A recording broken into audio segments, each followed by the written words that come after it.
A group of game reserve owners and managers in the Eastern Cape say they're opposing a plan to build a wind farm on a series of hills in the area around Makanda. They say it will devastate tourism in the area and have a huge impact on the economy of the region. Joe Cloete is the CEO of the Shamwari Private Game Reserve, a member also of the Indalo Association. Joe, good afternoon to you. Why do you oppose these wind farms? Stephen, let me make it very clear. We're not opposed to renewable energy. It is just that the positioning of these wind farms in and around private game reserves, nature reserves and national parks will be a big problem for these products going forward. International tourists even do not come to South Africa to have a look at wind farms. They come here to have a look at our trees and our wildlife and our natural heritage. A lot of these reserves have spent in excess of 30 years developing these products. And it's been a tough battle because we compete with the Kruger National Park, we compete with Botswana, East Africa.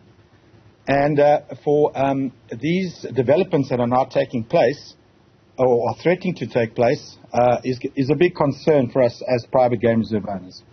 From the windmills that I've seen, and I'm not talking about a small windmill, I mean, you were talking about massive installations here, you can't miss them. But they're also incredibly graceful, they have a sort of elegant look to them. I think they're often a beautiful feat of engineering. You don't think some people might actually like to look at these things? Whenever I've driven past one, I've wanted to get out and go and have a proper look. Stephen, you're quite right, these things are massive. The most recent ones that are going up are 120 meters high.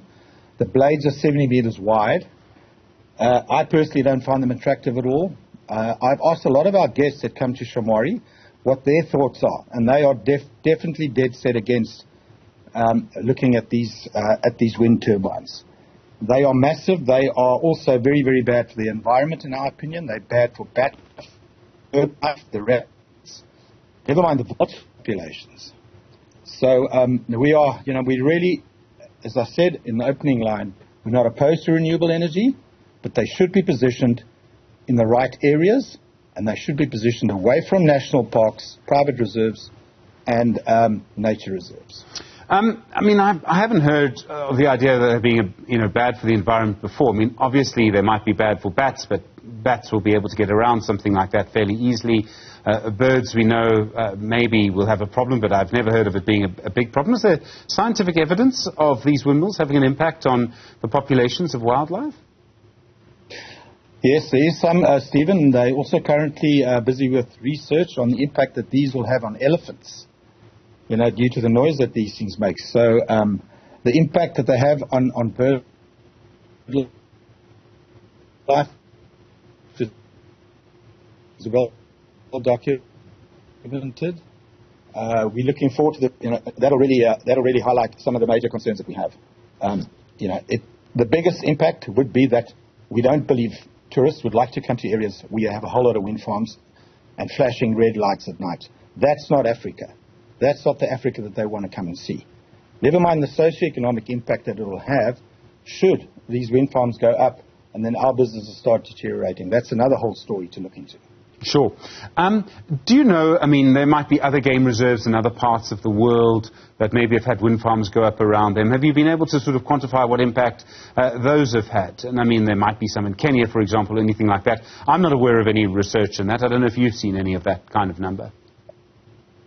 No, Stephen, I have not seen any of that research, unfortunately, no. All right.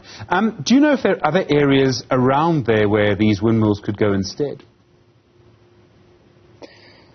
Yeah, well, the reason they positioned in the Eastern Cape is that there's a lot of wind in the Eastern Cape. The capacity of the grid is another issue. We're not entirely convinced that the existing grid has enough capacity to take this power. That's also another debate for another day. But all we're asking is that they create a buffer zone and that they move these wind turbines away from these natural areas. There are already in excess of 650 wind turbines between Makanda and the little village of Bedford. That landscape has been destroyed for life, in our opinion. And if you have a look at it, it is unbelievable how that has transformed in the last couple of years. And an interesting point, Stephen, is that we haven't only recently been fighting wind turbines and wind farm developments. Since Eskom's collapse, we've been doing this for longer than 10 years. So this is not new to the Eastern Cape. Joe Cloete, thank you, CEO of the Shamwari Private Game Reserve, a member also of the Indalo Association.